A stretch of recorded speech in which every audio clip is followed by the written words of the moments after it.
dépôt dépôt kër sëñ bi kër sëñ bi kër sëñ bi rek laay wax kër sëñ bi kese moom wóor na. da nga fi doon dem ni du yow. waaw waaw. kër sëñ bi laay. ah waaw foofu waaw foofu gars yi ñëpp xam nañ ko. kër sëñ bi Mour Fall war na ko xam lu ko. waaw. loolu boo ko wax xam na ko. mën nañu Mour Fall ngay àndal n'est-ce pas. waaw ah xam na fa. mën nañu ko dox no si mën nga jàpp mais mën nga jël aussi taxi vite fait soriwul quoi. waaw vas-y. salaam. doxin boobu. coow du jéem man coow du jéem. maa leen di ziar sama gars yi maa leen di show love yéen ñëpp.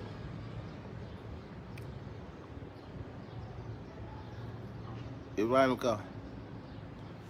doxin boobu t'inquiète même pas t'inquiète pour yenn détails tu vois yooyu yëpp you know.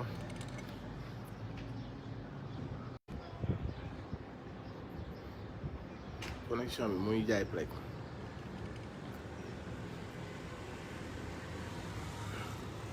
Malal waaw maa lay naanaaleel dégg nga maa lay naanaaleel sa wàll. Omar Mercedes waaw kii la avec son café c'est vrai de waaw loolu moom mooy sama kii quoi mooy sama seul drogue mooy café quoi. Paco de Paris Paco maa lay ziar mon gars naka waa Panam lépp jàmm j'espère que supporter au Paris Saint-Germain Paris Qatar Germain damaa juum et à tous les supporters de Paris Saint-Germain je vous donne rendez-vous si kanam maa ngi masawu Chris le meilleur joueur du monde si affaire bi ñu ko daal tey quoi c'est un grand joueur ne mérite pas sport yu mel noonu maa ngi masawu waa Barcelone mais je suis sérieux dans cette compassion ce n'est pas que damay leen di mbalak wala dara Barcelone maa ngi leen di masawu bu baax su football aussi ak loolu la ñu ànd donc vous êtes des champions ñu ngi leen di encourager bu baax pour la suite de la Liga Barcelone.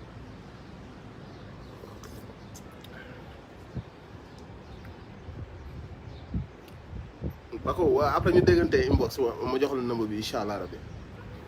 maa leen di ziar maa leen di nuyu yéen ñëpp j'espère que yéen ngi am jàmm ak tawfeex dimanche bi yéen a ngi noppalu toute la famille. sama wax tey damay préparer kii bi nu mu tudd damay préparer derby bi ñu nag Paris Qatar ñoo war a football ci kanam donc live bi day am kan yi du gudd quoi allez l'OM Wis Bams waxal ci kaw du gudd quoi en fait dama bëggoon wax par rapport ak ñoom ñenn ci ñooñu noonu ñi nga xamante si nii dañoo respecté wul Sénégalais yi gis nga maa ngi koy wax ñooñu noonu nga xam ni ñoo ànd ak ay Adji Sarr ak ay ña ko àndal ak ña ko yóbboo ña ko toxul ña mu jëlee fële ñooñu lay waxal bu leen nu sonnal bu leen nu fontoo gis nga mbokku Adji Sarr yi bu fekkee nag yéen am ngeen tuuti respect ci Sénégalais bu leen dese xool leen nag noo leen canaliser bagage yi yéen ak seen doom la xawma seen sët ngeen xool nu ngeen canaliser bagage yi bu fekkee da ngeen xool nu ngeen corriger le tir ngeen waxtaan ci yoolu yéen la concerné kenn neexalu leen loolu du leen ci neexal kenn du leen ci neexal mais su fekkee que ni yéen da ngeen xool nu ngeen corriger tooñ yi ngeen tooñ Sénégalais yi kàcc yi ñu dugal seen doom boobu noonu xawma seen sët mu dugg ci ba sunu 14 doom dee ci dañoo bëgg nag bii paa ngeen bàyyi nag di jël paaka bi di ko remuer encore gis nga bu leen nu sonal gis nga seen wax yu ñàkk fayda yi ngeen dugaloon Sénégal indi fii ay waxu yu ñàkk fayda fexe ba ay nit dee si il va falloir que un moment donné nag ngeen jël seen ay responsabilité ak un peu de respect ngeen amal ko Sénégalais yi gis nga seen waxu viol yooyu ngeen fi waxoon jamono ji ñu weesu te Sénégalais bi gën a ndaw xam ka ni da ngeen di fen da ngeen di kàcc da ngeen di tëgg seen complot seen dëgg sërxal pour takkal ak nit gis nga nag kàcc yooyu noonu mu jur na fukki bakkan ak ñeent yu ci daanu mu yàq lu bëri ci alalu nit ñi am lu bëri lu mu yàq ci Sénégal il va falloir un moment nag yéen ngeen jël seen ay matuwaay ngeen xalaat ngeen respecter un peu Sénégalais bàyyi leen couteau bi ngeen di jël mu am ay marionnettistes yu nekk ci ginnaaw di leen utiliser pour ngeen gën a jam paaka bi y a eu 14 morts gis nga seen waxu viol boobu noonu foo ko wax ci àdduna bi nit ñi dañ ñuy ree parce qu'on est ridicule avec ça gis nga am na sax ñenn ci sénégalais yi ñu leen xawoon a waaw jàppale tuuti parce que comme da ngeen a bàyyi woon seen benn stratégie de communication tudd ab état de grossesse loolu da doon permettre ñenn ñi nga xam ne dañoo xaw a naïf amoon benn genre doute amoon na ñu am donte sax xam nga da nga naan ko xel nangu mais amoon na ci ñu ci am sax benn genre doute moo leen xaw a may temps bi ngeen bëggoon a gagné mooy boobu ak léegi nit ñaa ngi naan peut-être dëgg la peut-être du dëgg peut-être kii daa ëmb sax peut-être daal yi mais gis ngeen loolu bu xasee ba jàll il va falloir nag ngeen jox respect sénégalais yi ngeen xoolaat seen taxawaayu démb ak bu tey du mën a bokk parce que aussi seen waxu viol boobu da ngeen koy jël ngeen teg ko ne la ci côté ca àll ba ngeen koy teg parce que amul sénégalais bi gën a ndaw ci sénégalais yi amul sénégalais bi gën a ñàkk fayda bi gën a ñàkk xel ci sénégalais yi bu jël seen wax jooju au sérieux ay waxu dañ maa violé benn député bu ñëpp xam bu respectable moo fa ñëw indi ñaari fetal violé ma 2 fois demaat violé ma fu may violé sama ko ñi ma bokkal kii bi ñu ngi woon ci couloir bi mu ngi xam nga seen wax yooyu noonu aussi il fallait vraiment ngeen def forcing yàpp sénégalais yi def benn forcing boo xam da ngeen ne ah wut nañ ko ba léegi mënuñoo dagg bopp bi bii paa nag mënuñoo bàyyi mu jàll maanaam c'était trop gros su fekkoon am ngeen ñu am xel dañ naan leen nañ ko bàyyi ba jekkuwaat ko bii baaxul mais comme vous avez foncé dans ça et il faut sénégalais yi xam que ne ñi ciy tudd dans tout ça ce sont tous des racailles ñi ciy tudd ce sont des drogués ñii ce sont des lesbiennes ñii ce sont des bisexuels ñii ce sont des drogués yoo xamante si ni xam nañ leen ñeneen ñi ay takk suuf lañ leen dégg ñeneen ñu dégg leen ay avocats yoo xamante si ni xamante nañ ak ñi ñu xamanteel ñëpp xam nañ ñii tudd dans tout ça ce sont des vauriens ñooñu ñoo tëgg lii nii moo waral sénégalais yi fukki sénégal ak ñeent dee ci ay bisexuel ay toxkatu bon drogue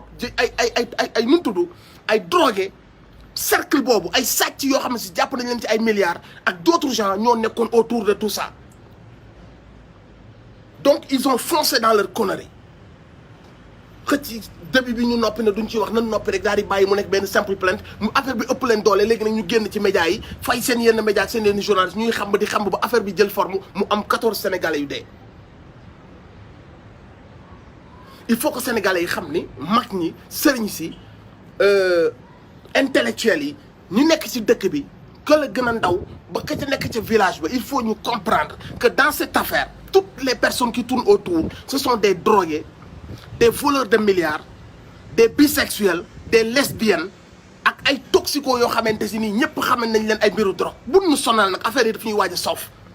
sénégalais yi talatuñ seen wax yu ñàkk fayda yooyu noonu dëkk bi lekkuñu naanuñu sonn nañu borom diplômé yaa ngi taxawalu amuñu xëy àll bi mbay mi baaxul nit ñi xiif nañu amuñu sécurité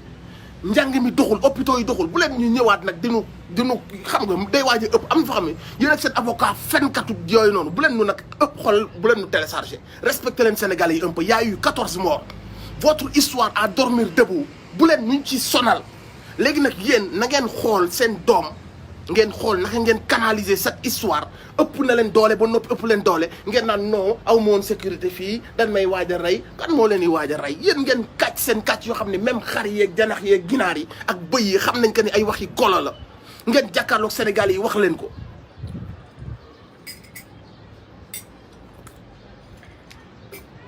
Une histoire ridicule, une histoire à dormir debout. Là où il y a les gens, xam nga là où il y a les gens les co-masseuses, la propriétaire, les enfants, il y a une personne qui vient avec 2 armes qui menace, qui viole les gens demaat këram ñëwaat ca ngoon ga ki ñu violé yor ay téléphone am di fecc di snap affaire yi di nice ñu dem xoole ay avocat ne ko nan laa koy gérer keneen ki ne non demoon nañ gendarmerie ñu ne nan dem defaat beneen keneen ki ne non maa bind plainte yu ñàkk fayda. À cause de ces conneries, il y a eu 14 de nos gars qui sont tombés. Et vous avez le culot de jëlaat paaka bi di ko xool naka ngeen ko ruujaate ci góom bi. Il faut un moment donné nag ngeen respecter un peu les Sénégalais. Nous ne sommes plus là à chercher des preuves, des noms, kañ lay wax procès ba day am. Yéen vous êtes ridicules aux yeux des Sénégalais. ñëpp xam nañ que ni y a une bande organisée autour de tout ça. Tout le monde le sait. Tout le monde sait que ni cette personne-là a été utilisée dès le début mu dem gis ay avocat ñii xelal ko ñii ne yaa bind plainte bi ñu koy jiiñante ñoom seen biir ñuy portante plainte oto bi ko jël si nit ñi xam ko restaurant bañ ko doon jëlee la lekk nit ñi xam ko guddi gi ñi ko jël nit ñi xam ko ya ca am yëpp am ci gendarmerie PV yi nit ñi liir jël lañ cay liir la cay am ca côté médical nit ñi xam ca lañ ciy xam la leen xawoon a may chance mooy seen stratégie de communication mooy nan bàyyi benn doute buy plané comme quoi que ni am na benn état de grossesse bu ci am loolu moo leen may temps bi ngeen amoon nii parce que amoon na Sénégalais yu doon xaar qu'est-ce qui va se passer loolu nag bu xasee ba weesu on vous demande de faire profil bas bu leen sonal Sénégalais yi ñu naan woo na ko woowu ko wootee na direct yow y a eu 14 morts 14 gamins qui sont morts yu yorul woon arme duñ ay terroristes songuñu kenn yor arme diggewuñ kenn dañuy ils ne faisaient partie d'aucune organisation c'était juste des gars yoo xamante ni ils étaient pas d'accord ñu gën di manifester à cause d'une répression bu nguur gi joxee ñu tirer sur les gens rey leen y a eu 14 morts et toi tu te permets de venir ñëw ci Sénégalais yi naan leen oui Babacar Touré na xam ne waaw man damaa sonn patati patata sama sécurité fee laay fanaan tuxu naa yow bu leen nu sonal nag un moment donné bu leen sonal Sénégalais et je vais vous dire un truc tous ces connards là autour de ça essayent de vous divertir parce que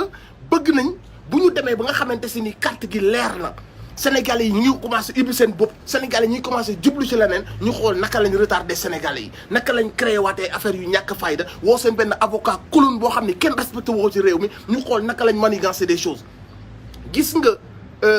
piège bi Sénégalais yi rëcc na ngeen fexe ba bu leen ci duggaat bu leen ci dara dugalaat lii nii cette histoire de complot là daf leen a ubbil leeral leen à qui vous avez affaire daf leen a ubbi seen bët c'est-à-dire yàlla moo leen dimbali ñooñu bu ñu amoon tuuti xel dañuy freiner bi ñu demee ba xool que ni l'histoire de viol nii c'est trop gros dañuy reculer daal ni nañ wutaat leneen nañ bàyyi ba si kanam mais bu yàlla bu la bëggee toroxal da lay bàyyi ñoom ils ont foncé dans cette histoire avec des versions yoo xamante si ni tu racontes ça à un bébé qui vient de naître le bébé va te dire sois logique dis-moi des choses qui tiennent la route wax ma ay mbir yu yenu maanaam xale bi gën a ndaw loolu la lay wax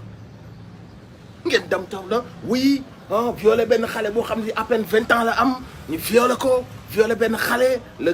gamine connaissait na ñu violé ko plusieurs fois à multiples reprises avec des armes avec menace de mort come on man il faut arrêter avec ça le Sénégal a trop souffert de cette histoire ridicule à un moment donné respecter leen Sénégalais fii amatul lu ngeen fi mën a wax ma ni la les derniers réticents mooy du ma leen wax dañoo naïf sax mais quand même amoon nañ ci droit les derniers réticents mooy ñu xawoon a gëm seen histoire de enceinte ou pas parce que comme xam ngeen que ni la meuf n'est pas enceinte vous lui avez dit waxal rek c'est ma vie privée comme ça tu laisses le doute planer la meuf aussi ñëw rek ci kanamu Sénégalais yi lam xam la mën a yàq lépp mu wax ko donc su fekkoon que ni dafa elle était enceinte ci tàng bi la koy wax parce que loolu noonu bokkoon na ci li mën a dagg boppu proche bi donc ba mu nekkee naan c'est ma vie privée la ñëpp comprendre que ni day fen mais loolu duñ ko day am ñoo xam ne duñ ko comprendre donc ñoom ils ont laissé planer ça parce que loolu moo leen doon permettre ci 8 mois yi ñu nekk ñu mën a calomnier ñu mën a jouer sur ça le bébé va naître elle est enceinte wala bu Ousmane amee benn code bu baax Sénégal yëpp naw ko rek ñu nëgëm yàgg rek daal di dugal ci seen site yi elle a accouché elle a pas accouché bu ko defee doute bi daal di yëngatuwaat yéen vous savez benn temps boobu ngeen amoon pour jouer avec les Sénégalais ce temps-là a écoulé même les derniers réticents savent que ni da ngeen doon fen da ngeen doon kàcc la seule chose bu leen doon mën a dimbali mooy da ngeen enceinte wooy on est enceinte patati patata ça c'est démonté qu'est-ce que vous allez nous dire maintenant qu'est-ce que vous allez dire devant un président devant un juge vous allez dire quoi oui le gars il est venu avec son pistolet le gars après avec son pistolet c'est ce que vous allez dire à un juge bu leen nous sonal vous dites ça à un juge yéen la ñuy dugal ci kaso bi donc arrêtez yàpp gi ngeen yàpp Sénégalais yi ñu naan nijaay bi wax na maam ji wax na avocat bi nee na non dawuma damaa toxu sama sécurité la préoccupation des Sénégalais ne tourne pas autour de ta petite tête yow moom noonu nga naan oui ma vie patati patata si vous avez benn grain de dignité desene leen de respect envers les Sénégalais jéem leen a récupérer seen doom jooju xuma seen sët l'histoire est allée très très loin xool leen yéen nak ngeen waxtaane te ngeen génn ci wax ko rek ñoo lay defal lii wax ko ñoo lay fay lii sori nga ci mënatoo cee dellu ginnaaw yow waxal lii weddil lii il faut ngeen xool nu ngeen génnee ci loolu parce que jël lu ko gàttal moo gën lu ko guddal les faits sont là mënatu leen retourner situation bi ba mu am jëmm mënatul am jëmm ci bopp sénégalais déjà amul woon jëmm mais dafa gën a ñàkk jëmm ci bopp sénégalais yi donc arrêtez avec ça c'est juste une histoire d'argent un coup qui vous a échappé sori ngeen ci y a eu des morts maintenant qu'est-ce que vous allez faire est-ce que da ngeen di jëlaat le couteau di ko enfoncer ci plaie bi ngeen amal sénégalais yi wala da ngeen di waxtaan entre seen ay mbokk ngeen jël affaire u xaalis teg ko fële affaire u tiit ak ragal affaire u nangam sam ngeen teg ko fële ngeen waxtaan yéen seen biir en tant que ay góor c'est loolu moo leen dese ngeen tëju waxtaan en tant que ay góor ngeen xool ak bi ak tooñ bi naka lañ mën a limiter les dégâts mais fii y a plus d'histoire d'Adji Sarr cette histoire là c'est évaporé amatu leen lu ngeen mën a wax dès le début vous avez écrit benn texto bind seen benn texto ne noo kii mënuñu koo tëj seen juge bi seen ministre de l'intérieur de la justice génn na ci temps yi wax ci wax joo xamante si nii kenn du ci nekk sax du comme xaar ñu woon sax mu wax ko pour que ñu mën a am ay ñun suñu ay ultime conviction mais comme wax na ko rek dañ koy utiliser comme argument ndegam ministre boobu génn na wax loolu et si yaa ngi dégg wax bi foofu noonu amatul lu ñu fay expliquer lu ñuy expliquer foofu amatu fa lenn ngeen mënoon li ngeen essayé woon mooy c'est gros mais si on essaie ça va passer parce que le Sénégalais bëggul xeex day gaaw a bàyyi donc du coup on va mettre la pression su bàyyee rek ñu denc waa ji mandat de dépôt yàqu na le coup a foiré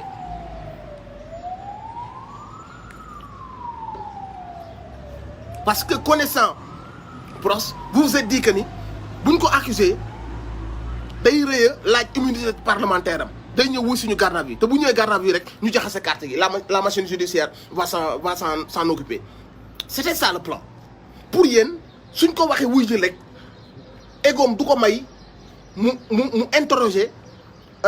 immunité parlementaire am heureusement moom des avocats il a pris du temps il a gagné du temps pour faire sa défense mais yéen seen projet bi moo doon su ngeen ko woowoon te suba ga bu demoon rek ngeen paqueté ko su ngeen ko paqueté balaa ñu naan oui non ma nga mandat de dépôt qui va parler pour lui au bout de 2-3 jours les Sénégalais vont s'essouffler la vie va continuer c'était ça le plan comme le plan a échoué su ngeen dégg woon seen tànk da ngeen di ridicule boo xam ni moo tax ngeen ñëpp daal di foncer mais bi procès bi di wuy ji le juge su ngeen ko bàyyi woon tout allait bien se passer il y aura même pas de mort ni de manifestation parce que le procès da doon dem toog argumenté juge bi argumenté mu ñibbi këram toog mais comme la chose vous a dépassé vous avez voulu mélange yi jaxase bu amee tension bu yéeg yéen ñi dem fekk le procès mu doon dem di wuy ji ngeen kar ko ci yoon yéen a bëggoon envenimer situation bi parce que loolu moo leen di arrangé il fallait que affaire bi jaxasoo parce que y avait rien du tout parce que le gars da doon dem wuy ji bu demee toog juge bi lu mu koy wax là parce que balayé woon na leen ba pare comme vous étiez en mauvaise posture vous vous êtes dit que ni il va falloir qu'on crée une histoire dans l'histoire moo tax ngeen jaxase ko naka doo dem ci juge bi su demoon ci juge bi qu'est-ce qui va se passer su demoon ci juge bi lan la ko juge bi mën a topp même le ministre de la justice l'a dit y a même pas longtemps dans ce dossier là kenn du ci sax convoqué nit waxuma la ak naan dañ ciy topp nit muy dem di wuy ji ngeen ni kët préfet bi naaw kelli ngeen jël seen ay nervi teg leen ci yoon bële ba noppi ne ko jaaral ci yoon boobu noonu mu naan naa ngeen yóbbu ko garde à vue la situation est partie en couille donc début bi yéen la milieu bi yéen la fin bi yéen la les morts c'est à cause de vos agissements bi procès bi di dem ngeen kar ko indi pression boobu noonu moo waral nit ñi fippu bi nit ñi fippoo ngeen ñëw rey leen donc de A à Z les fautifs dans cette histoire yéen la parce que procès bi xam na ne mbir yi jaarul yoon mu ne woon du wuyu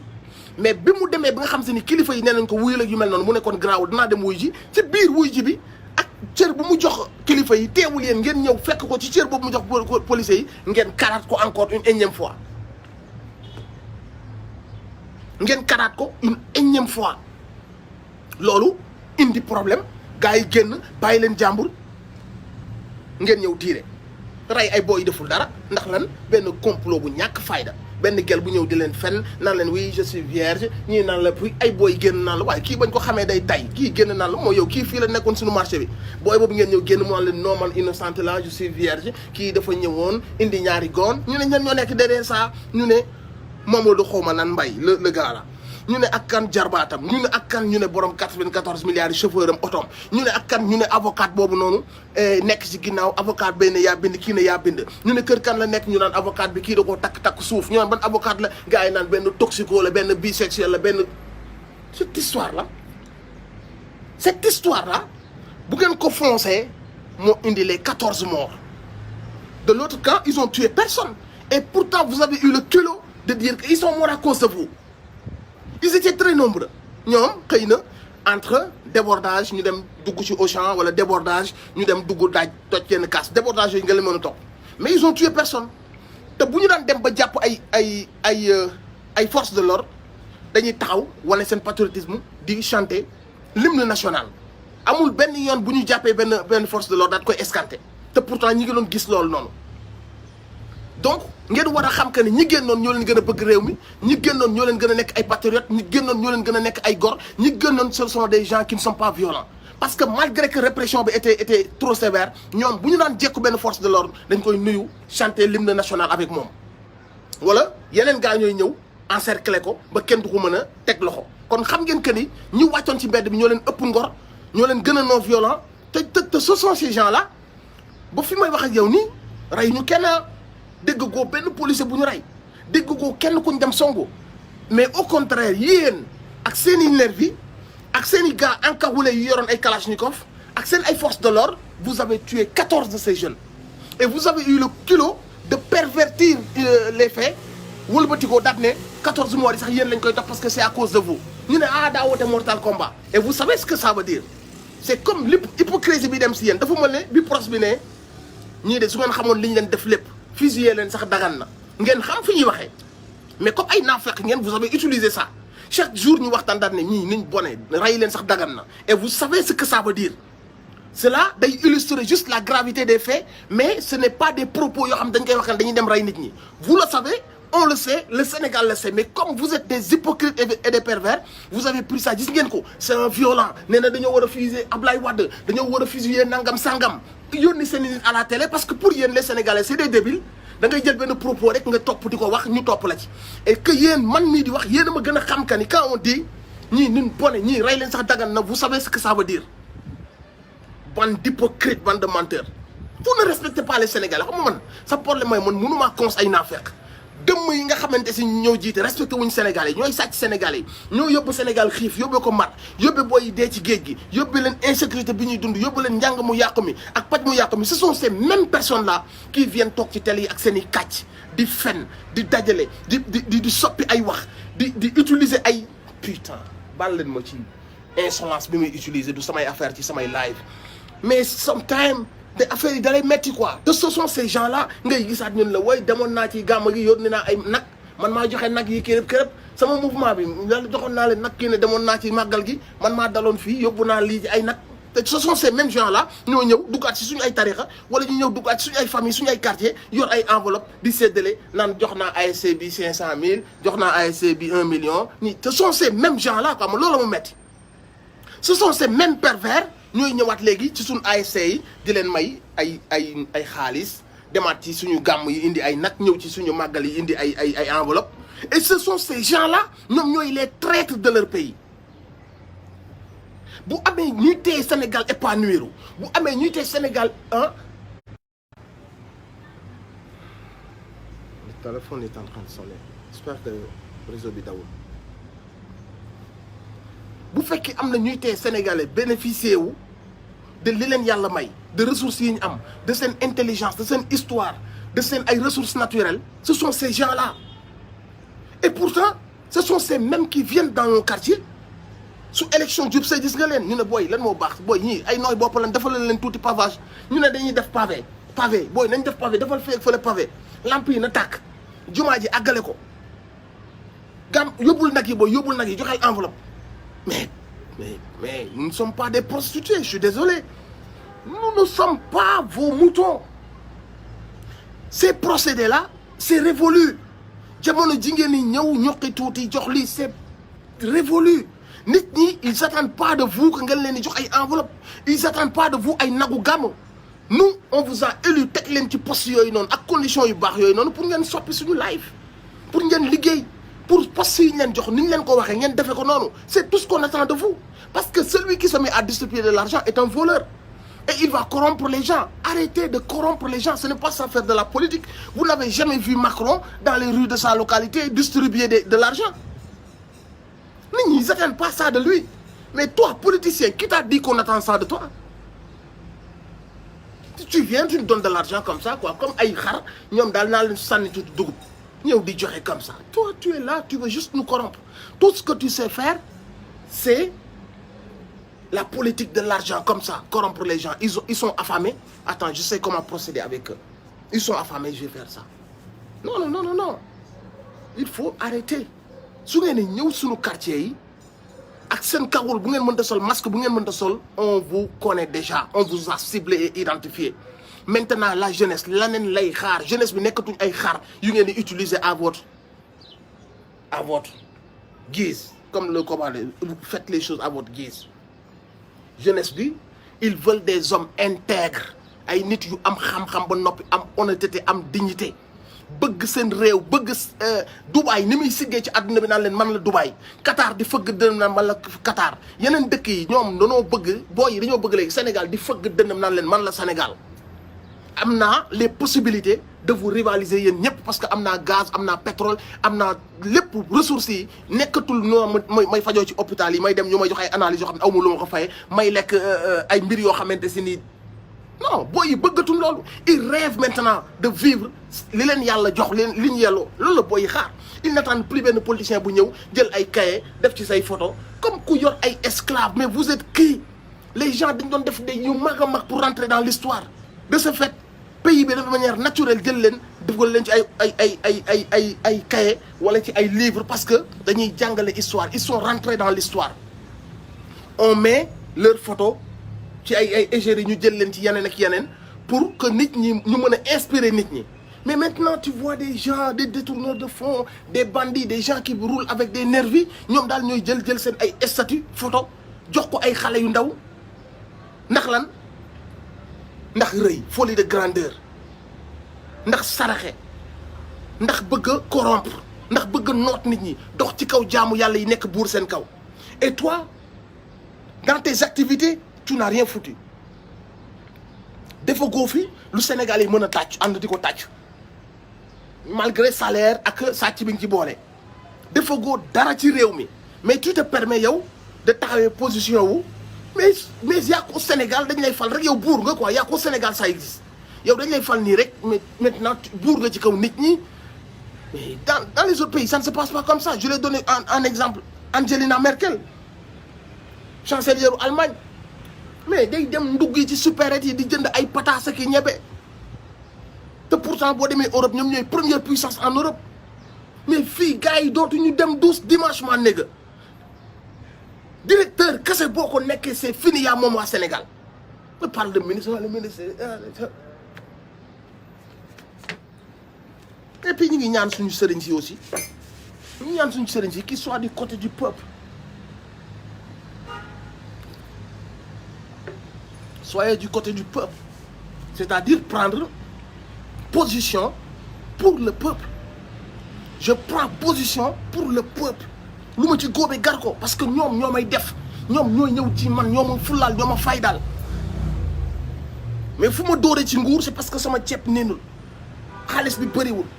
enveloppe bi diisul, boobu kese lay dal ci nguur bëgg influencer waale taalibe yi ci loolu noonu. Mais bu taalibe yi de jamono bi taalibe yi di souffrir, yow ana sa kàddu ci loolu. Jamono bi mënuñoo faju seen dëkk, ana sa kàddu ci loolu. Jamono bi nga xamante ni seen ay droit dañ leen ciy dóor, boo sëkkatee ñu jàpp dóor, boo manifester ñu jàpp dóor, ana sa kàddu ci loolu noonu. Ana sa taxawaay ci sa ndongo yooyu nga xam ne ñii say doom la ñii say sët lan ñii lépp lu ñu am yow lañ koy indi, lépp lu ñu xalaat lu baax bu ñu ko gisee yow la ñuy njëkk a xalaat. Yow lan mooy sa position ci ñooñu.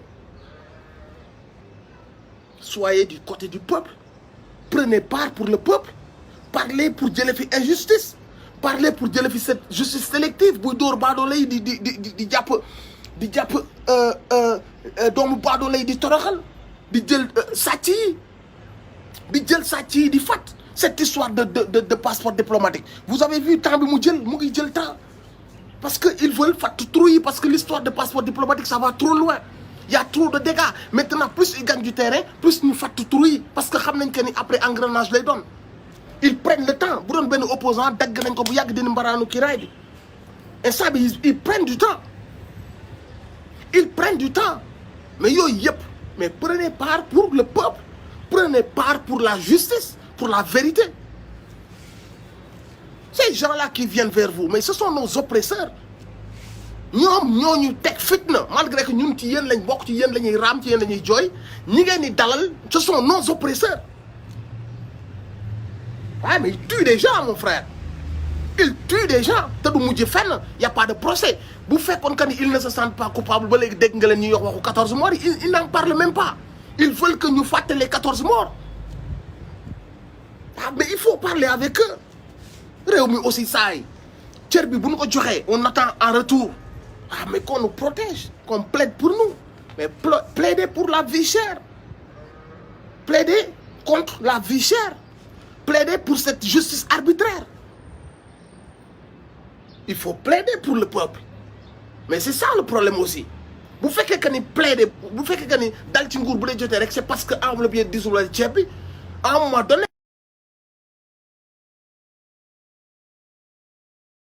man léegi damay def live man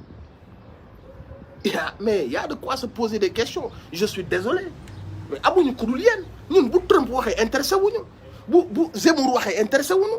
ce que dit Einstein ça ne nous intéresse pas c'est ce que vous dites vous suñu kilifa yi loolu ñu intéressé yéen rek lañ am.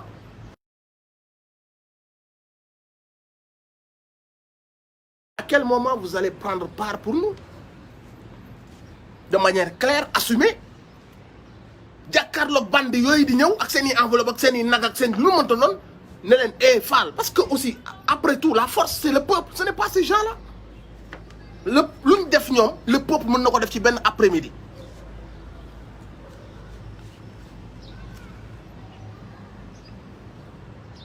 ah mais c'est ça aussi la situation mais plaider pour le peuple parce que bu nguur ànd ak yenn médias yu diis yi fay fii fay fële moom procureur moom juge d'instruction moom lii moom là mais le peuple ne veut pas être agressif parce que même le pros bi mu jekkoo dañuy tegg leen seen tànk déggal leen mag ñi nangul leen mag ñi mais lépp loolay waxam donc ñun boobu suñu jommee on se plie à yéen seen ay wax ci ñun yéen rek la ñu am amuñu leneen tu vois mais à un moment donné li ñuy dund ne non duñ ko fajee violence duñ ko fajee wàcc nii anarchie créer anarchie duñ ko fajee rébellion dañuy muñ dañuy lii dañuy laa mais yéen lañ ciy xool mais ces gens-là qui viennent vers vous mais ce sont des voyous ce sont des bandits xale bi gën a ndaw xam na que ni Sénégal amul justice te ce sont ces gens qui viennent vers vous qui font ça ministre yi ñëw ci yéen di toog ce sont ces mêmes ministres ñoo yónnee alkaati yi ñuy rey ay nit ñuy tirer ci ay boy ah mais si ces ministres viennent toog di yàq ay alxuraan di yàq salaatu fatiha mais c'est révélateur doomu jullit bu mënul tari à cet âge-là mais c'est révélateur de sa personnalité et des parents wala de l'éducation qu'il a eu on est fier de citer ay auteurs tubaab wooy la ñu génneel le livre tubaab yi mais sunu base ñun sunu essence li tax ñu ñëw sur terre on est même pas capable de dire ñaari aaya yu tegaloo wala ñuy wax salaatu fatiha bu jub bu fekkee que ni ci sommet bi ñooñu ñoo fa nekk derrière ay pédophiles derrière ay homosexuels derrière ay lesbiennes derrière ay drogués yu nit ñi xam ne ay drogués lañ ay bisexuels bu fekkee ñoo ñooy élite bi y a un problème bu fekkee ñooñu ñooy dem toog ñu gëddaal leen jox leen yenn gëdda yi ñu ñëw toog à un moment donné le peuple ne sait même plus où se situer fan le peuple bi teg tànkam dootu ko xam qui va protéger ces gens ce peuple là qui essaie de se plier xam nga aux règles de ce pays aux lois de ce pays bëggul sax manifester boo ko defee dañ naan la booy wàññi leen manifestation yi parce que ce peuple là ne veut pas de violence ce peuple là day dékku ce peuple là day nangu day wax que ni mag ñi ñu ngi fi nañ déggal mag ñi mais ce peuple là aussi quand il est oppressé quand il est malmené quand les dirigeants de ce peuple là ñoom ñu ngi dox safaan peuple boobu ci kan lay daw làqu bu bëggul def violence ci kan lay daw làqu ñun danoo jàppee que ni nguur bokkuñu ak yeneen dëkk yi dañoo am seen ay nguur nii ok mais ñun du ñu amee ay nguur nii dañoo am lu nekk ca ginnaaw nguur gën koo kawe mooy suñu kilifa yi mais ñu waxante ko te mu dee les gens ils parlent maintenant ils se posent des questions et c'est maintenant ou jamais de redresser affaire bi nit ñi carte gi leer nit ñi xam que ni on est avec nous ou on n'est pas avec nous parce que les gens ils se posent des questions yoo xam ne avant ils se les posaient pas on voit des manœuvres on voit des gens yoo xamante ni nii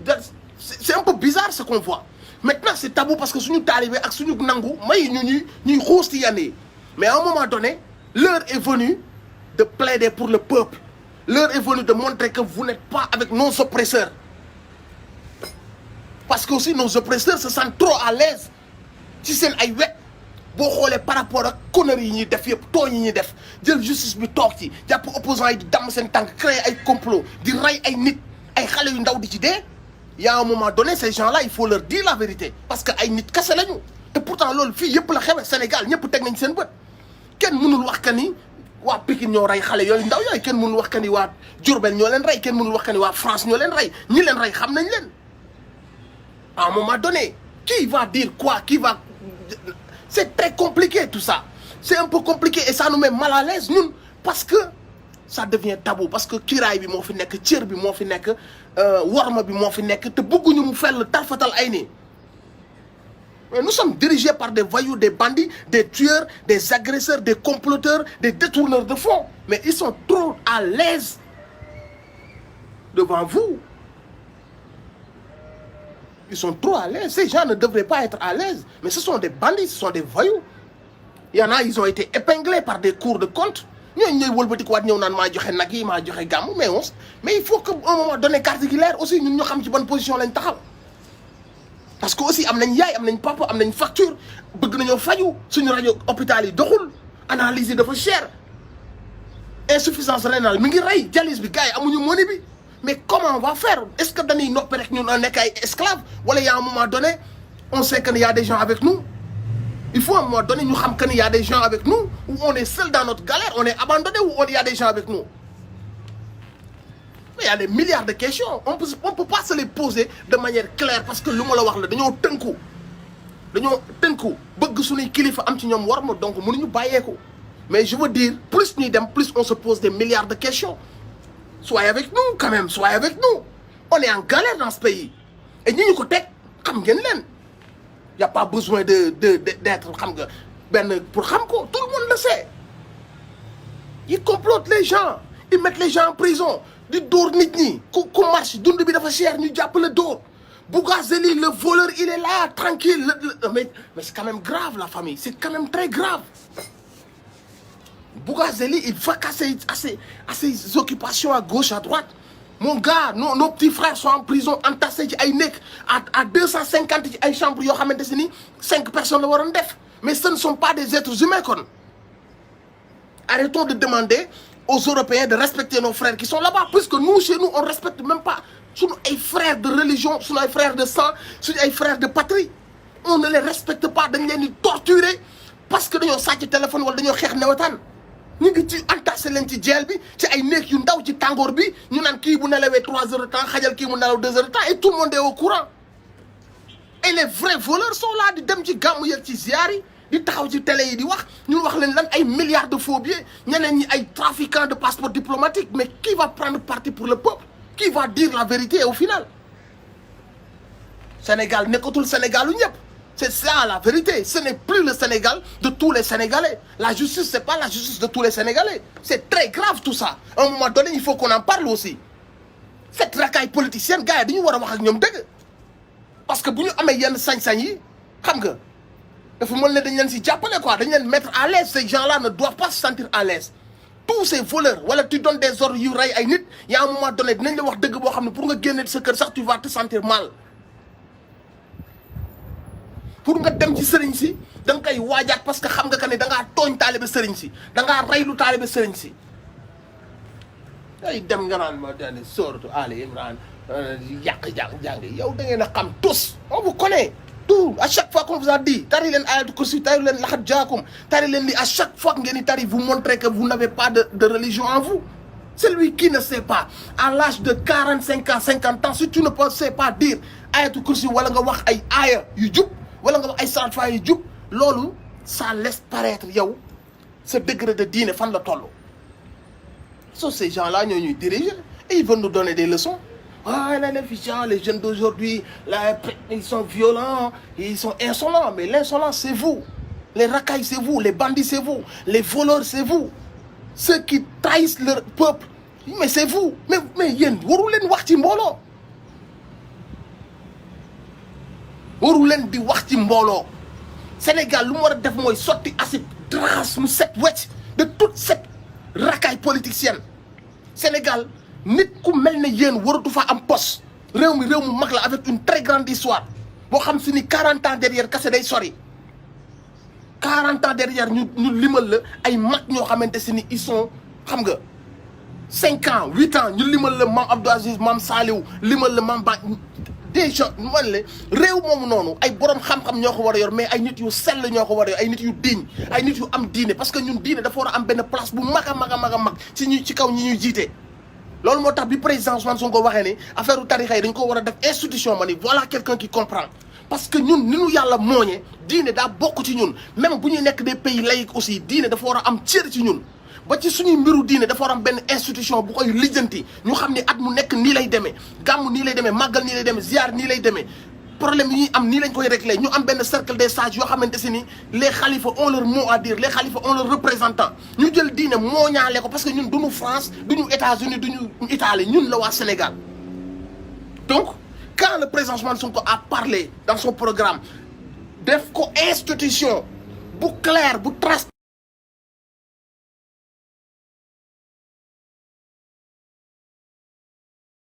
en voilà un qui comprend lan moo tax ñu war a jël diine def ko suñu bànqaas ñun ñu def ko suñu bànqaas parce que loolu moo ñuy dimbali dootuñu mën a dérailler dootuñu mën a jël suñu télé yi def ko ay nu mu tudd ay éléments pour yàq dootuñu mën a ne way non bu boobaa dina am benn force bu nekk derrière buy contrôler affaire yi malgré que liberté boo mënte am di nga am benn devoir de respect envers ce pays-là. Nous ne sommes pas n'importe quel pays. Nous sommes dirigés par des gens yoo xamante si ni suñu waxee nga xam que ni amuñu diine nit bu amul diine mag bu demee ba àgg ci âge yooyu te amul diine kañ la koy amati kon bu dee tari bu dee julli lu muy tari ñooñu waruñu jiite Sénégal on n'a pas forcément dit que da ngaa war a mokkal alxuraan mais je veux dire y a un minimum quand tu te dis quelqu'un y a un minimum boo xamante si ni bu ñu la joxee micro nga taxaw di ko wax ça laisse paraître ce niveau de diine yow ce niveau de diine te tey bu ñu la cité loo woon lépp tubaab yi nga aj mbagg yi génnee galon yi daal di cité tubaab yi gën a mag mais ta propre religion même la base de la base tu ne le connais pas on vous tend le micro bu ngeen tari xul wallaahu vous essayez de le faire avec l'accent français parce que rus ngeen koo def ci accent bi ngeen ko war a defee bu ngeen di tari c'est comme si dañu xool benn Stéphanie bu nekk Monaco ñu ne ko taril ñu vous essayez même de defee ko de manière très bourgeoise pour wane que ni yéen vous êtes dans la classe ki yéen waru leen sax di ko waxee comme ni ko waa Touba di ko waxee waa Tivaouane yéen a war a diriger Sénégal yéen Sénégal nationalité sax waru leen ko am vous n'êtes pas digne d'être des Sénégalais waaw ngeen ngi appauvrir seen dëkk di teel seen dëkk xam nga li ñu bëgg a sonal ah réew mi ngeen rey fukki nit ak ñett ay xale yu ndaw yu yorul woon arme comprendre nga ci ay histoire à dormir debout basée de mensonges de A à Z tout est mensonge de A à Z après ngeen bëgg a wëlbatiku ñëw ci Sénégalais yi ah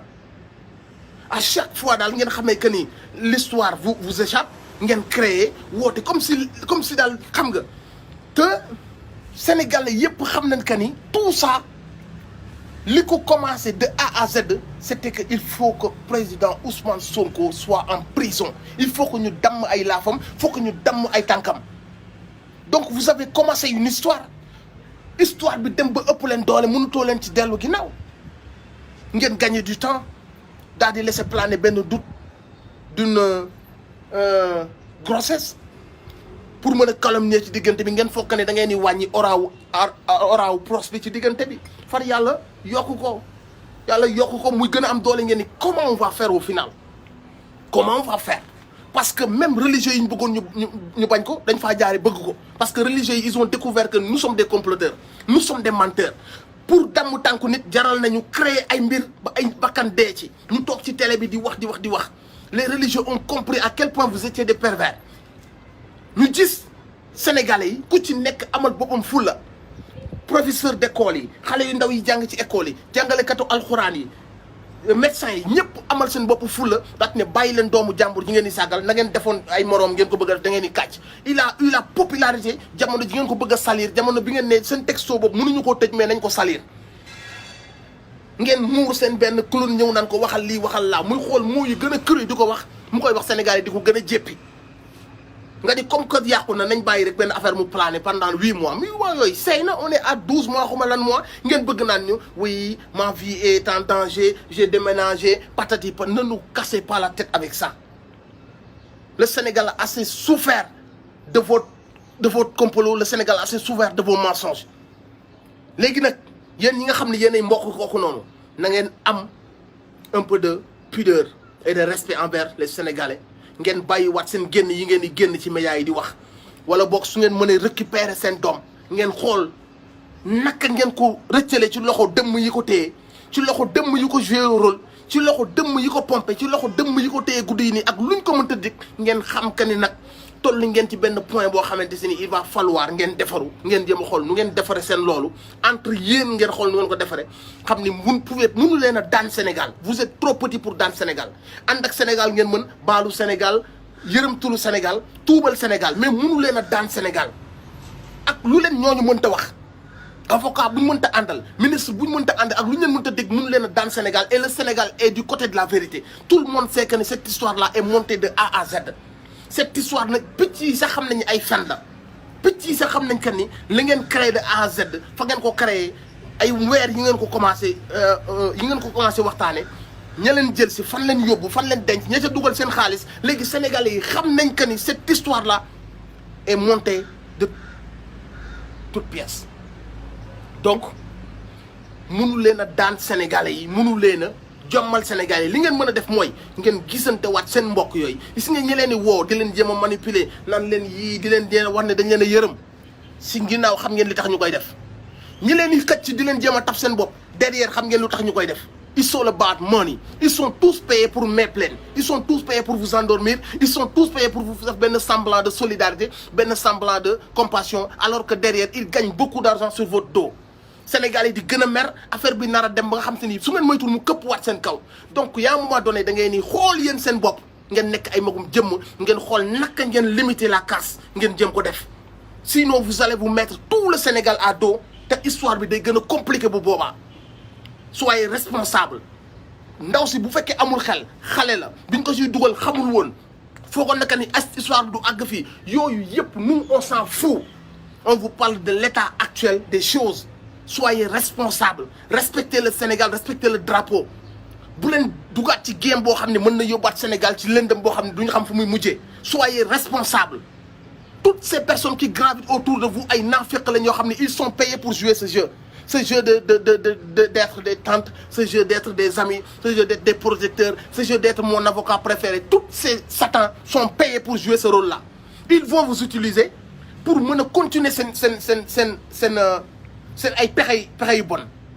ils vont vous amadouer ils vont tout faire mën na ko far ak yéen mais liñ bëgg rek mooy ñoom seen plan na àgg fa mu jëm donc nag à vous ngeen delluwaat si yàlla à vous ngeen am tuuti xel à vous ngeen xoolaat seen dignité ak seen honneur à vous ngeen respecter le Sénégal ngeen xool naka ngeen récupérer seen doom ngeen xool naka ngeen pas rectifier le tir mais en tout cas mais naka ngeen voilà xoolal naka ngeen gérer affaire bi daal. mais si nga bu ngeen compter ñii di leen pousse ci affaire bi di leen ci gën a dugal di leen dig nan leen non mënatuñoo dellu ginnaaw waxal lii de toute façon fii lay mujjee ils vont dinañ leen dugal ci benn kamb boo xam ne du ngeen ci mën a génnaat c'est le moment ou jamais fii kuy ragalal yàlla fii kuy sóoral yàlla fii kuy sóoral sa trayu bàmmeel on peut mourir à tout moment te lépp loo defee nii nga xam ne si nii rectifier woo ko ci jamono ji ngay dund dee mën na la dab te bu la dee dabee yow ak yàlla la ak wéetaayu bàmmeel ministre du fa nekk député du fa nekk avocat du fa nekk toutes ces soi-disant tantes ou umpaañ kenn du fa nekk tu resteras seul avec ta tombe te kenn xamul kañ ngay dem ku ko xamoon sax bu la neex nga ne xaaral ma déconné ba ci kanam après ma tuub mais mën na nekk tey mën na nekk suba mën na nekk dans 100 ans donc y a un moment donné nit ñi dañu sóor yàlla bu ñu sóoree yàlla dinañ mën a gis la yoon bi dina leer nañu si ñun mais bu ñu toppee nit ñi ces ministres ces directeurs ces anciens directeurs ces avocats ñooñu ñëpp seen intérêt lañ bëgg te seen intérêt mooy dañoo dugg ci guute goo xamante si nii xamuñu nan lañ ciy génne maintenant jaral na leen tous les moyens pour xool meilleur profit bu ñu ci mën a tirer yéen nag bu ngeen bëggee jouer le jeu jusqu'au bout jaxase carte gi jusqu'au bout c'est votre choix mais à un moment donné nit ki na sóor yàlla un moment donné nit ki na sóor ngorom un moment donné nit ki na retiré wu entre famille mu xool naka la waxtaane entre famille parce que Sénégal day continuer dem njiit yi yëpp ñoom dañuy dem dañuy daanu nañ ba pare Sénégal suur na leen duñ ay nitu dara ay sàcc lañu parce que yu ñu leen joxo yi yëpp duñ ay nitu dara fii yàlla kese moo fiy sax ba ilaa yawmi diin directeur bu fiy sax amu fi ñoom ñëpp nañuy dem donc jël sa àdduna wékk ko ci benn avocat wala ci benn député wala ci benn ministre wala ci benn président da ngay nax sa bopp ñoom sax wóoru leen ndax dinañ yeewu suba luñ la wax que ne ñoo ko garantir dañuy kàcc xaalis bi ñu sàcc sax wóoru leen dinañ ko lekk parce que mën nañoo daanu jàpp leen tëj leen ci kaso bi suba duñu dara ay truand lañu ay trafiquant de faux billets gis ngeen ne ay Bougazelli la ñuy àndal wala ay nu mu tudd député yi def trafic de faux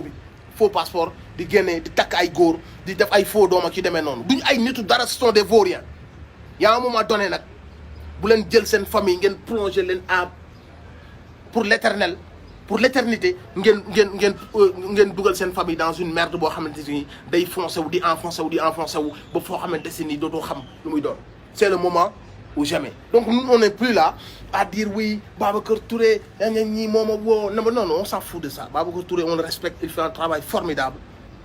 depuis boobaak léegi lu la gën a rëy ëpp la solo ëpp la maanaa Babacar Touré lijjanti na ko ci dëkk bi donc nekkul na ay gone yu ndaw yu basé wu ci benn histoire de complot de merde bu rey suñu 14 jeunes mooy ñëw indi la crédibilité de Babacar Touré wala ngeen dem changer seen ay version non damaa tuxu du woon daw damaa lii ñu toppaat seen ginnaaw comme ay golo cette histoire là est terminée finie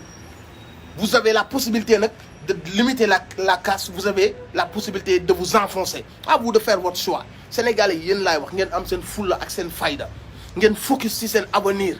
ngeen xam ni yàlla teral na leen may na leen loola ak loola pour que ngeen mën a dund bu yemb li leen mën a tax a dem lenn kase la du leen naxante de bu dara desi dul fulla ak fayda comme que léegi mënoo wéeru ci kenn nga wéeru ci sa xel ci fulla ak sa fayda parce que tu seras seul dans tes galères tu seras seul dans tes difficultés de te soigner dans tes difficultés de payer ton loyer dans tes difficultés de nourrir ta famille njàngu xale yi inscription yi fournitures yi les locations qui s'enchaînent dund bi gën a cher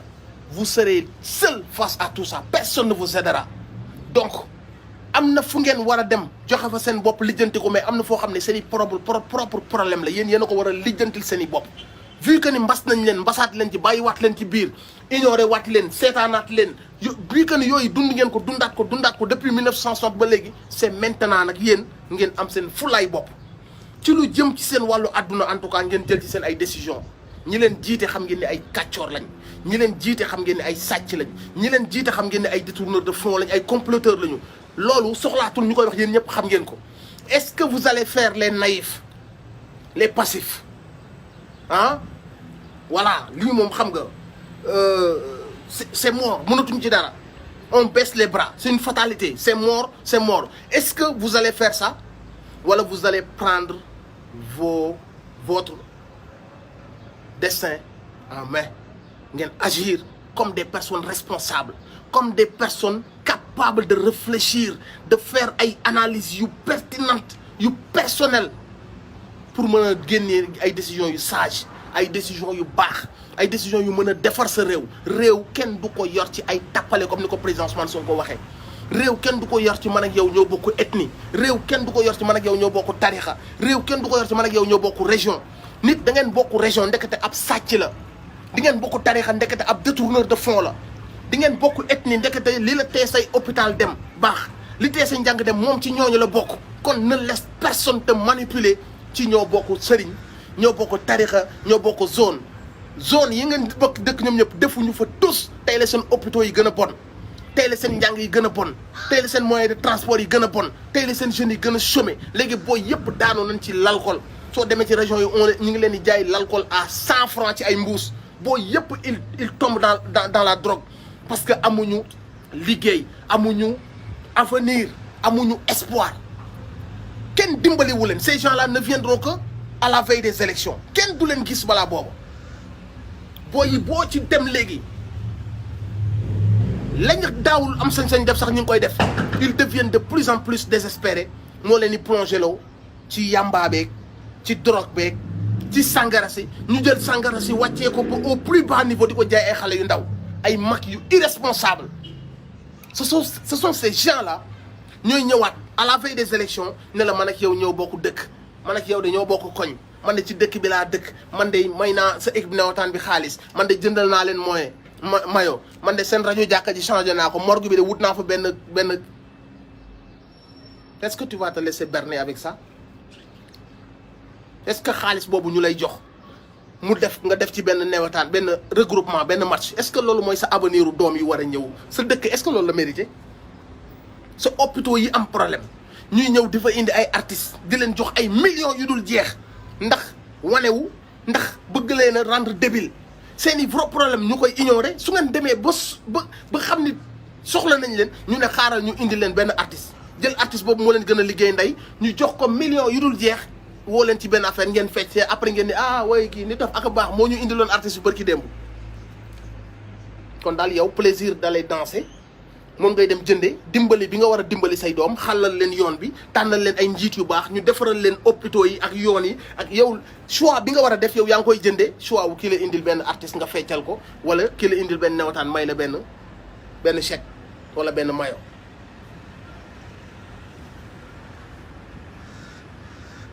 on a été trop naïf on a été trop manipulable on a été trop danoo bàyyeeku woon tu vois danoo bàyyeeku woon lu yàgg te jamono bii nag ñun ñoo war a defaru faal ñun ñoo war a defaru ñun ñoo war a xoolaat suñu toogaay yeewu ci nelaw yi jóge ci càggan gi ñu nekk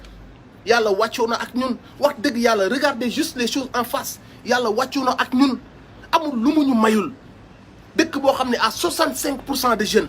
soleil 365 ci at bi suuf si booy gas loo gas mu génn diamant mi ngi fi or mi ngi fi zircon li àdduna bi wër uranium gaz loo xalaat ñun am nañ ko am ay références yoo xam ne buñ basé woo ci ñoom intellectuellement élite la ñuy doon ci Afrique parce que li ñu yàlla may ko fi kenn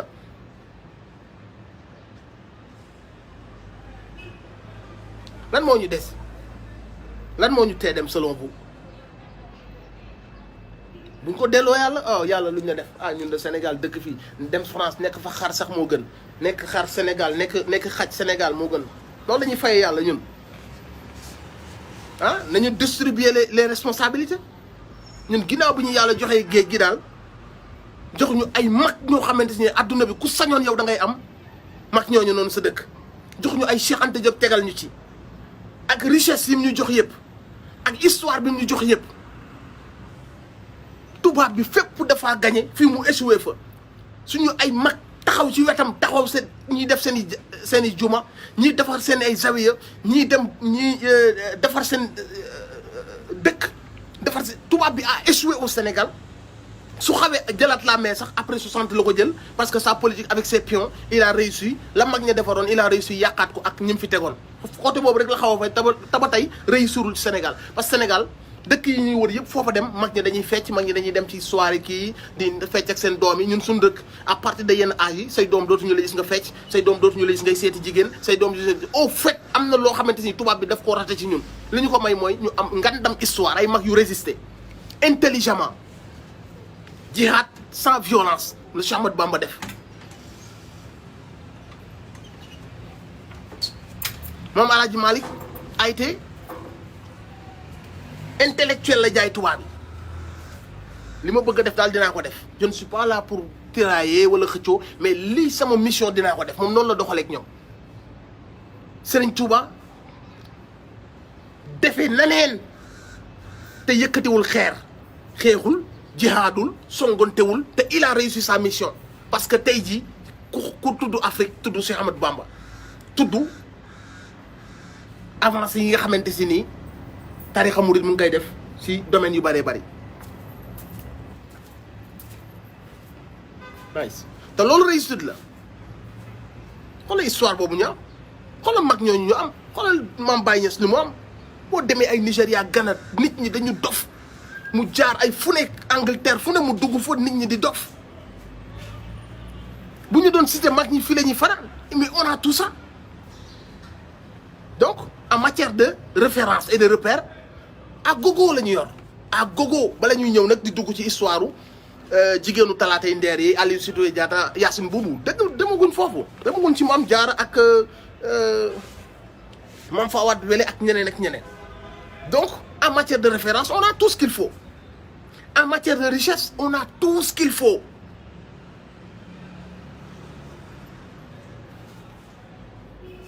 waa léegi posez-vous la question lu tax on est extrêmement pauvre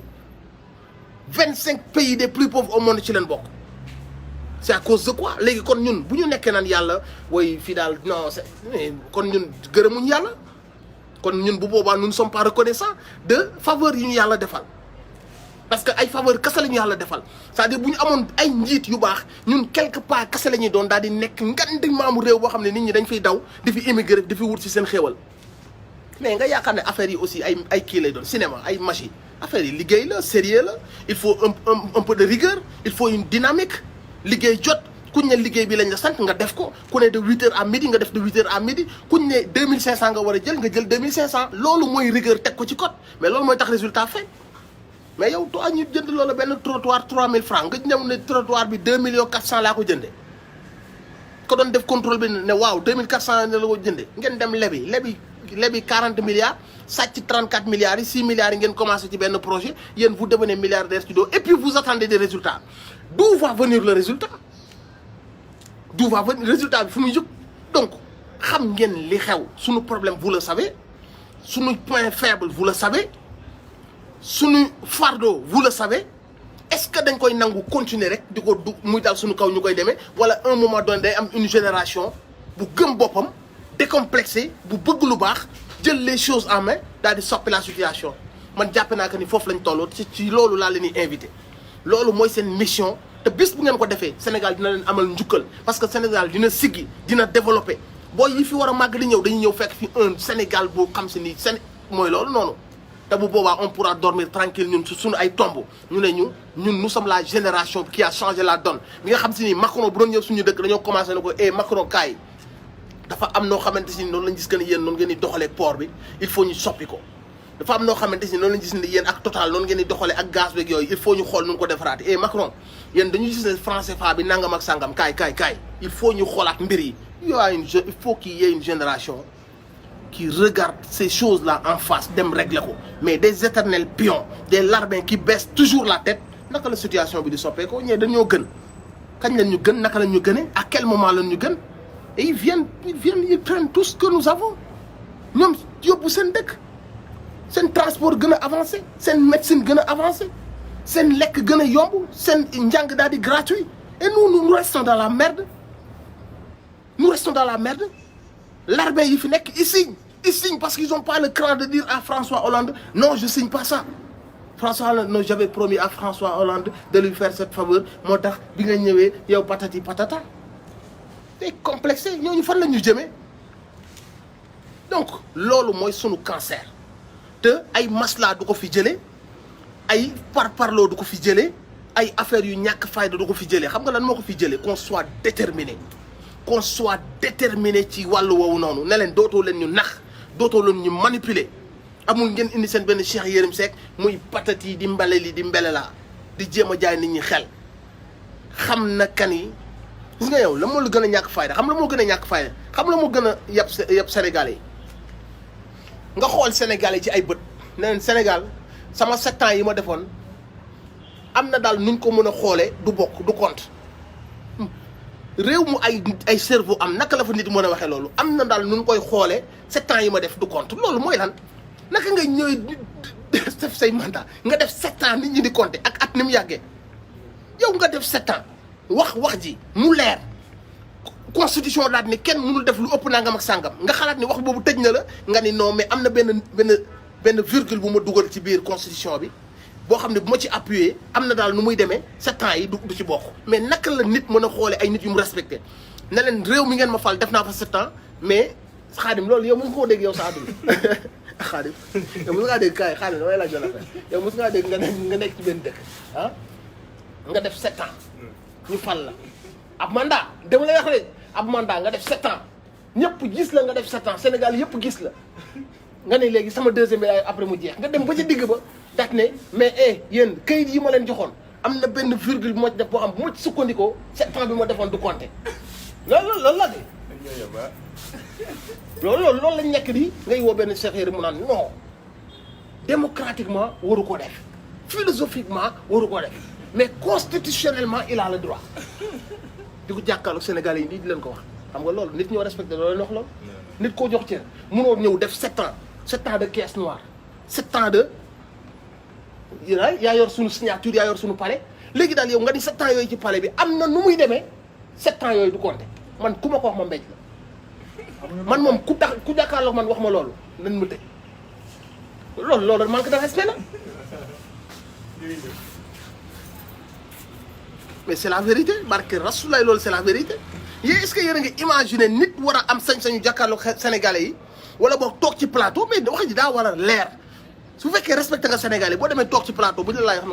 nga ni lan ah waaye saa yi bàyyi seen wax ci caaxaan yooyu waaye kii mi ngi ci deuxième et dernier mandat loolu du débat bi mooy naka la ñuy organiser élection yi di ñëw élection yu bees candidats yi naka la ñuy defaraate fichier bi loolu mooy wax ji est-ce que diw day ñëwaat pour un troisième loolu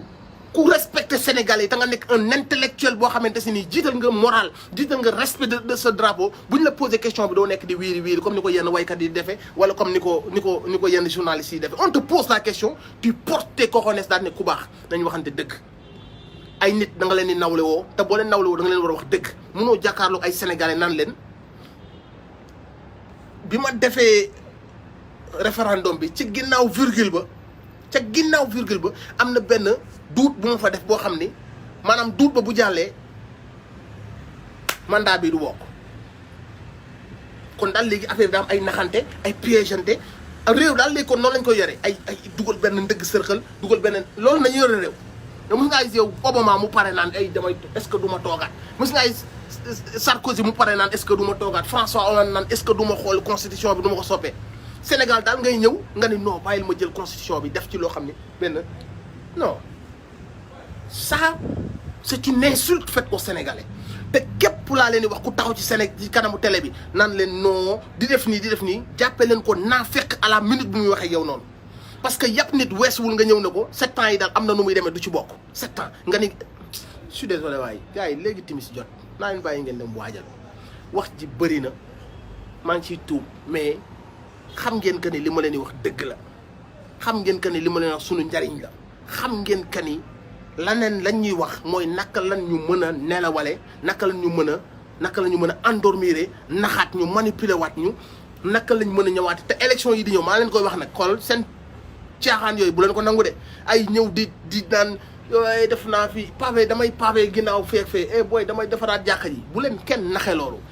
ay may naa newataan bi xaalis booy mayee maa leen ko indil na ngeen fexe ba bu leen kenn naxe loolu seen dëkk yi mérité na ay maire yoo xam ne dañuy xool tali yi xëy di xool hôpitaux yi xëy di xool njàng bi booy ndaw yi naka laa leen mën a créer le benn circuit boo xamante si nii dinañ mën a trouver du travail dinañ mën a trouver ay affaires naka laa leen mën a créer ay usines ci dëkk bi yoo xam si nii dina mën a embaucher naka laa mën a loolu da leen xool maire yoo xam ni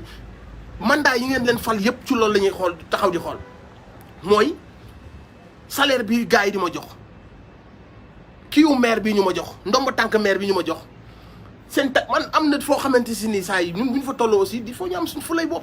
mais ñëwaat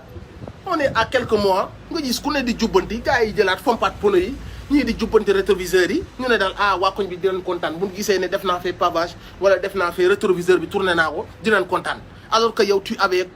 sa mandat ba mu jeexee kenn xamul kañ la tu avais toutes les possibilités de changer suñu localité de defar suñu localité de jàppale boy yi suñu étudiants yi nga xool naka nga leen dimbale ci université yu nekk boy ya fa nekk di chômer boy yi nga xamante si ni ñu ngi dugg ci drogue nga xool yan genre politique nga mën a teg yóbbu leen ci mbay mi ñeneen ñi nga jël leen yóbbu leen ci formation wu nangam yooyu yëpp am nga pendant plus de 8 ans defoo ko ñu dem ba à quelques mois des élections nga naan xaaral ma taal lampe bi xaaral ma wekk vis bi xaaral ma fomp pneu bi saa yi na ngeen am seen fulay bopp na ngeen am seen fulay bopp seen maire na bokk ci état wala mu bokk ci kër sëriñ wala mu bokk bu fa deful dara na ngeen ko dàq jéem a xool ku intègre ku baax ku am programme bu baax ngeen déglu programme am ngeen jéem a essayer kooku mu indil leen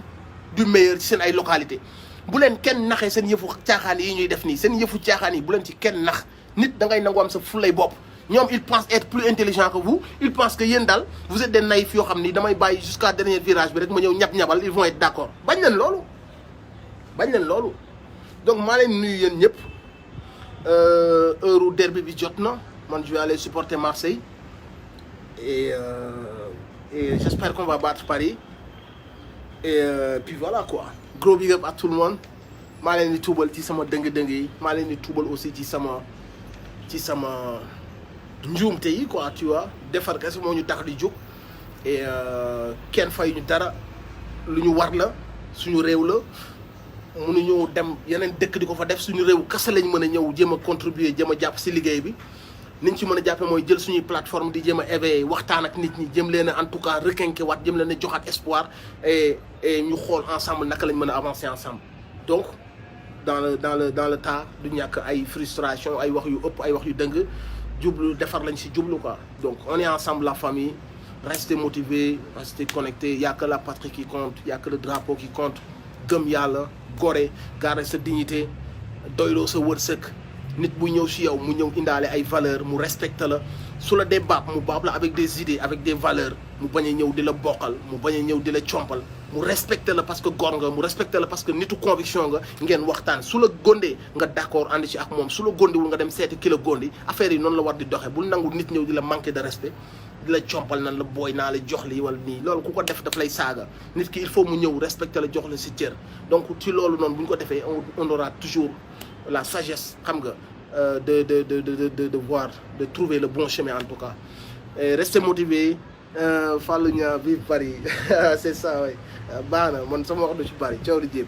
on est ensemble la famille gros big up à tout le monde à bientôt inchallah Brakazep voilà